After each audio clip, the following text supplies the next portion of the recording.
también soy víctima del conflicto. Y yo. Nosotras también. Y yo también. Hace un poco más de 3 años, el actual gobierno del presidente Santos y las FARC acordaron una mesa de negociación en La Habana para concretar la terminación del conflicto armado en Colombia y la construcción de una paz estable y duradera para todos los colombianos. El 7 de junio del 2014, el gobierno y las FARC iniciaron la discusión del quinto punto del proceso de paz, punto que desarrollaremos a continuación, las víctimas. Bueno, yo les voy a hablar sobre este proceso de paz que tanto se habla, pero que a veces las personas ni siquiera saben por qué se dio inicio a esto. Resulta que en el año 1964, dos personajes, Manuel Marulanda, alias Tiro Fijo, y Jacobo Arenas, fundaron un grupo que dieron por nombre de Fuerzas Armadas Revolucionarias de Colombia, es decir, las FARC.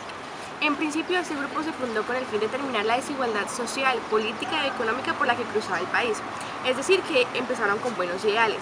Sin embargo, para ellos manifestar esa inconformidad, recurrían a secuestros y daños en la infraestructura dentro de las ciudades. Y al pasar el tiempo, para ellos poder financiarse, empezaron a cobrarle impuestos a los productores de narcotráfico, aunque ellos nunca aceptaron ningún tipo de vinculación con las drogas. Fue ahí donde se inició un conflicto armado interno en este país, que ya ha pasado más de 50 años, en donde en el camino se han quedado millones de personas muertas, familias que aún lloran a sus familiares y exigen verdades, personas que fueron desplazadas de sus tierras, campesinos sin sus tierras y mucho dolor patriótico. El gobierno del actual presidente Juan Manuel Santos, con el fin de terminar este conflicto armado interno y dar fin a esta violencia, por medio de negociaciones y acuerdos con las FARC, se creó el proceso de paz. Según el periódico El Tiempo del 27 de septiembre de este año, el 23 de febrero del 2012 se inició la fase exploratoria de los diálogos.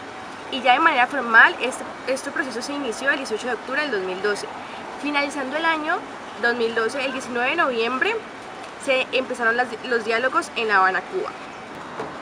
Los diálogos se dividen en 4 fases. La primera fase son los primeros acercamientos secretos. La segunda fase son la concreción de los acuerdos.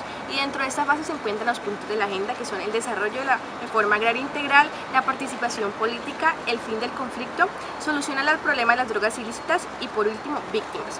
La tercera fase es la representación y, por último, la última fase son la implementación de los mismos.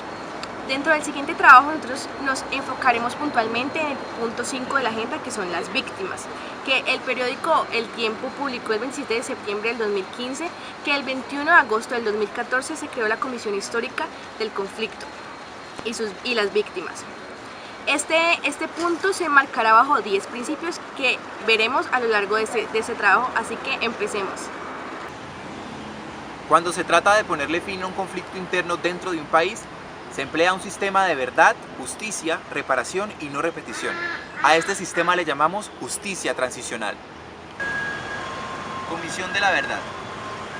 Es un mecanismo independiente e imparcial de carácter extrajudicial que hace parte de un sistema de verdad, justicia, reparación y no repetición, para la garantía de derechos de las víctimas, dar fin al conflicto y alcanzar la paz. Entre las funciones encontramos implementar una estrategia de difusión pedagógica para que todo el mundo en el país conozca qué hace la comisión, crear espacios a nivel nacional para escuchar diferentes voces, en especial las voces de las víctimas, y pedir cuentas a la sociedad periódicamente. Este punto se enmarca bajo 10 principios que son: el reconocimiento a sus víctimas, no solo como víctimas, sino como ciudadanos con derechos. Reconocimiento de responsabilidad. Satisfacción de los derechos de las víctimas. Participación de las víctimas. Esclarecimiento de la verdad. Garantía de no repetición. Principio de reconciliación. Y por último, enfoque de derechos. Para reivindicar a las víctimas y darle sentido a su lucha, donde por su dignidad debe haber garantía de no repetición, es necesario recuperar la verdad dejando al lado el miedo y el olvido. Es fundamental que dicha verdad sea rescatada, rompiendo el silenciamiento de lo sucedido y el encubrimiento de los que causaron esta situación, el reconocimiento político y ético hacia la sociedad.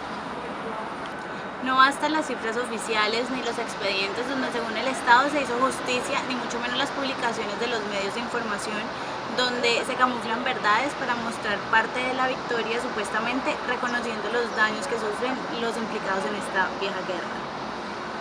Por tal motivo, la prioridad es recuperar la voz perdida de las víctimas, protegiéndolos para que venzan el miedo, sanen las huellas de la guerra y revivan sus luchas que quedaron atrás. Solo así se logrará sacar a la luz la verdad. Pero ¿qué es la verdad? Es la versión más cercana de los hechos ocurridos. Es lo que cada una de las víctimas vieron y vivieron y no han podido denunciar, como también lo que saben los victimarios. La verdad es entonces lo que el Estado y la sociedad reconocen frente a las violaciones cometidas por los directos responsables de tal situación, donde a través de un proceso se descubren lo que verdaderamente ocurrió y se evidencia a los victimarios.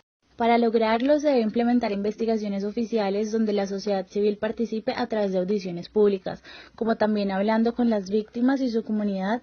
Esto es lo que permite crear memoria colectiva, dominar el olvido y que la sociedad se entere de lo que pasó realmente como un derecho humano fundamental, evitando de esta manera que las violaciones se vuelvan a presentar. Las personas pueden exigir judicialmente que tales atrocidades no se oculten ni se justifiquen. ¿Y quiénes son las víctimas? Toda persona viva o muerta que haya sufrido directa o indirectamente daños físicos, morales o psicológicos, de igual manera que haya sido víctima de pérdidas económicas o cualquier tipo de vulneración a sus derechos, y si el daño fue de lesa humanidad, pues entonces la víctima será la humanidad entera. Para establecer esto, las víctimas deben tener acceso a toda la información que necesiten para establecer las causas de lo que pasó. Deben conocer toda la verdad relacionada con las violaciones que han sufrido ellos y sus seres queridos, que se les brinde una justicia transparente y se les repare de manera integral, donde el Estado garantice su seguridad y se comprometa a la no repetición. El Estado es el principal responsable de garantizar el derecho a la verdad a través de todas las instituciones gubernamentales, especialmente las de justicia. Debe hacer todo lo que está a su alcance para establecerla y dársela a conocer a la sociedad lo más claro posible por medio de sus instituciones como la Presidencia, la Defensoría del Pueblo, la Procuraduría y entre otras, asegurándose que en cada uno de los procesos las víctimas tengan una participación amplia.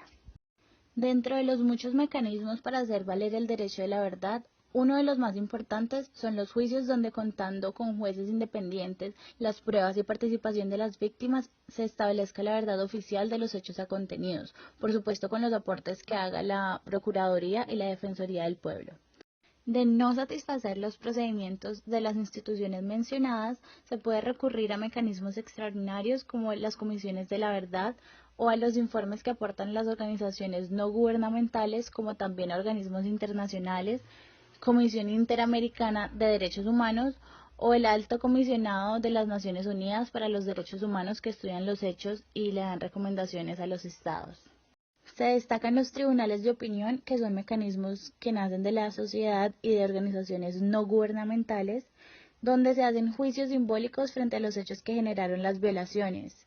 Estas decisiones no son oficiales si contribuyen al esclarecimiento de los hechos, cuentan con la participación directa de las comunidades que, impactando de manera positiva en la sociedad, obteniendo su reconocimiento, los resultados pueden convertirse en pruebas para adelantar procesos judiciales ante tribunales nacionales o internacionales. Dentro de los muchos mecanismos para hacer valer el derecho de la verdad, uno de los más importantes son los juicios, donde, contando con jueces independientes, las pruebas y participación de las víctimas, se establezca la verdad oficial de los hechos contenidos, por supuesto con los aportes que haga la Procuraduría y la Defensoría del Pueblo. Pero nada de esto es eficaz si las víctimas no recuerdan manteniendo registros de todos los hechos sucedidos a través de relatos, escritos, canciones, poemas, fotografías, para que lo puedan presentar en el momento adecuado ante los diferentes organismos que ya mencionamos. Muy bien, en el aspecto de justicia, firmado el 23 de septiembre de este año, hay elementos que se necesitan considerar. Dentro de ellos mencionaré dos. Primero es que la información que se tiene a partir de la mesa de conversaciones de La Habana es un comunicado que no arroja la suficiente información para determinar tanto la dinámica efectiva del goce de derechos como también el proceso de justicia para las víctimas.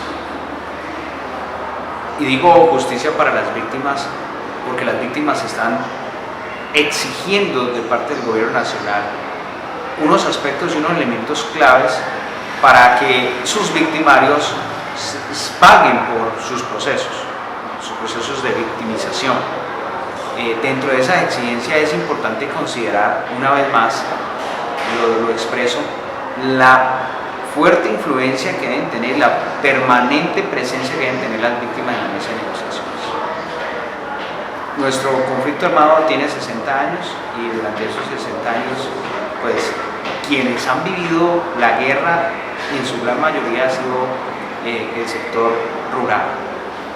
Va a ser importante que cuando hablamos de justicia se consideren los elementos que ellas están planteando. Por un lado. Por otro lado, es que las posiciones de las partes, para hablar de las partes, Gobierno Nacional y FARC, a veces parecen ser contradictorias. Y esto debido a la poca información que como ciudadanos tenemos. Digo contradictorias porque en primera instancia el delegado del Gobierno Nacional habla de que los acuerdos, ese acuerdo firmado necesita unos ajustes que uno tendría que tener con mucho cuidado, habría que mirarlo con lupa, porque a esto las FARC están reaccionando diciendo no son ajustes, hay que desarrollarlo. Entonces ahí hay una gran contradicción, diría contradicción porque en su defecto puede ser paradójico el hecho de que si necesitan ajustes, ¿cómo se firma un documento que necesita ajustes? Y si necesita desarrollo, entonces ¿cómo se elaboró ese documento y cuáles van a ser los pasos a seguir para posteriormente firmar? Son esos dos elementos que considero yo van a ser fundamentales al hablar de justicia. Reitero, el primero es en el caso de las víctimas, los cuestionamientos y también sus requerimientos para hablar de justicia a sus victimarios. Y dos, lo paradójico de las posiciones de las partes, Gobierno Nacional con sus ajustes y Estado Mayor de las FARC con el desarrollo de ese documento. 50 años, la nación ha sido testigo de un episodio de violencia, lo cual ha sido muy difícil de olvidar, ya que trata el tema de las víctimas del conflicto armado en Colombia. Por otro lado, en un artículo del periódico El País del 7 de abril de 2014, salió que Colombia ha sido el único país que se ha atrevido a tener un proceso de reparación de víctimas sin que se haya terminado este. Como objetivo, reparar la violación que se ha llevado con las víctimas del conflicto armado, garantizándoles de una u otra manera salud, educación, alimentación, reunificación familiar e ingresos. La no repetición. La no repetición en Colombia son los hechos, procesos o medidas que se toman para librarse de cometer nuevamente la violación a los derechos humanos o a los derechos internacional humanitario, enfocándose así en reconstruir las bases principales para generar un cambio positivo en la estructura política. De hechos o circunstancias que provoquen la violación de derechos, ya sea individual o colectivo. Fortalecer el Estado social de derecho y de ciudadanía. Generar contextos de ciudadanía pacífica y reconstruir el tejido social. Un ejemplo de la no repetición la publicó el periódico El Tiempo el 15 de julio del 2015, contando un suceso por parte de las FARC en el Cauca, donde ocurrieron más de 146 atentados el 22 de mayo de este mismo año. El gobernador de Arauca, para garantizar la no repetición en estos hechos, trató de firmar un contrato de paz, pero que no fuera temporal, sino permanente contra las FARC, para así garantizar que esos atentados no volverían a ocurrirse nuevamente.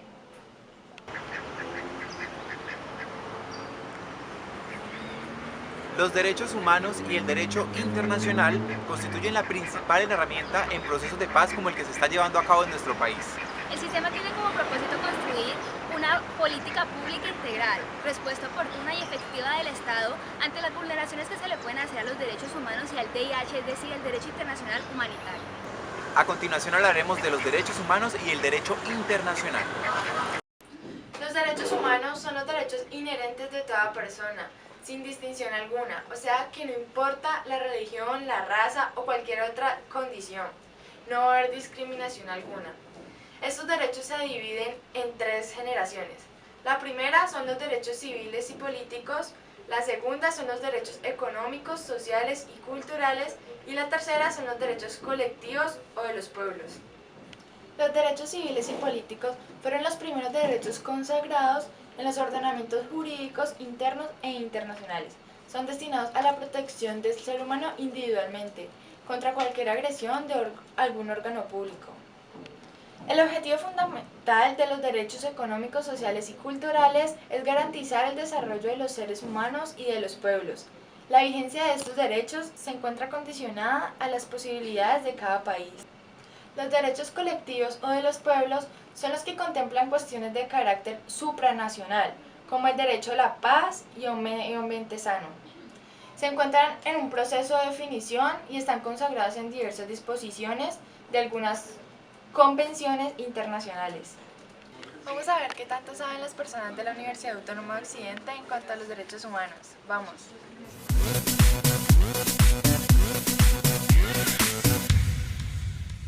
¿Tú qué piensas sobre los derechos humanos?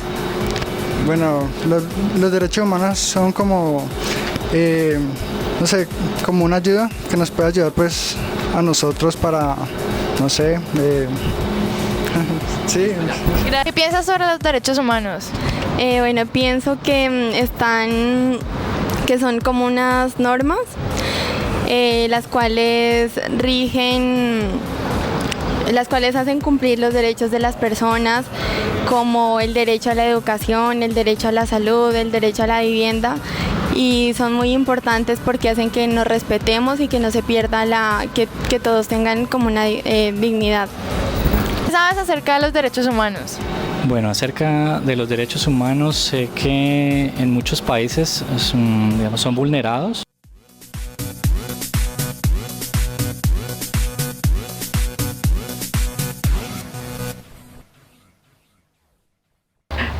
El derecho a la guerra, o más conocido como el derecho internacional humanitario, es, por así decirlo, el elemento legislativo de las Naciones Unidas. Está pactado en los convenios de Ginebra de 1949. Para el derecho internacional humanitario no son violaciones, son infracciones. Estas infracciones son: genocidio es el exterminio de un grupo racial, nacional o religioso. Los crímenes de lesa humanidad son graves infracciones al derecho internacional humanitario, donde se cometen ataques a la población civil en general. Los crímenes de guerra son aquellos crímenes que sucedieron durante un periodo de conflicto armado. La tortura es quizás el hecho más atroz que puede haber vivido un ser humano. Tiene consecuencias como perder la confianza en el mundo y hasta la vida. ¿Sabes qué es el derecho internacional humanitario? Hola, no sé, pero supongo que el derecho internacional humanitario de pronto son las leyes que rigen los derechos a nivel internacional en cuanto a las personas en general. Ley de víctimas y restitución de tierras. En esta ley se dictan medidas de asistencia, atención y reparación integral a víctimas. La ley reconoce como víctima a toda persona que haya sufrido un daño donde se le hayan violado sus derechos humanos en hechos ocurridos a partir del 1 de enero de 1985. Esta ley constituye una iniciativa en el marco de justicia transicional porque se convierte en un mecanismo para garantizar la validación de todos los derechos a todas las víctimas. Las personas que se acojan a la ley de víctimas y restitución de tierras tienen derecho a las siguientes medidas: restitución de tierras, indemnización, rehabilitación, satisfacción y garantías de no repetición.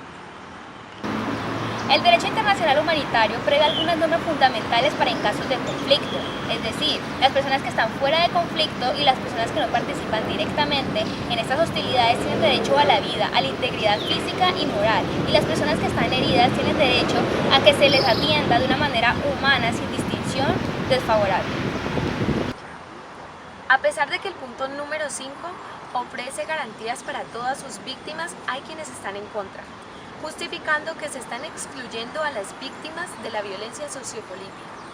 También hay quienes creen que por estar en el punto número 5 no se le está dando la prioridad suficiente que necesitan, pero lo que no saben es que está catalogado como el tema central de la mesa de negociaciones. Los deberes que tenemos como ciudadanos y población civil es conocer los deberes y derechos que nos conciernen. Para estar bien informados debemos saber qué medios de comunicación estamos consumiendo, entendiendo los medios de comunicación como un consumo y una masa muy importante en la sociedad. Revise qué medios de comunicación está consumiendo. Medios como El Espectador, El Tiempo y El País tienen intereses muy diferentes para nosotros, evitando que tengamos un pensamiento crítico. Hemos hecho un recorrido por el punto 5 del acuerdo de paz.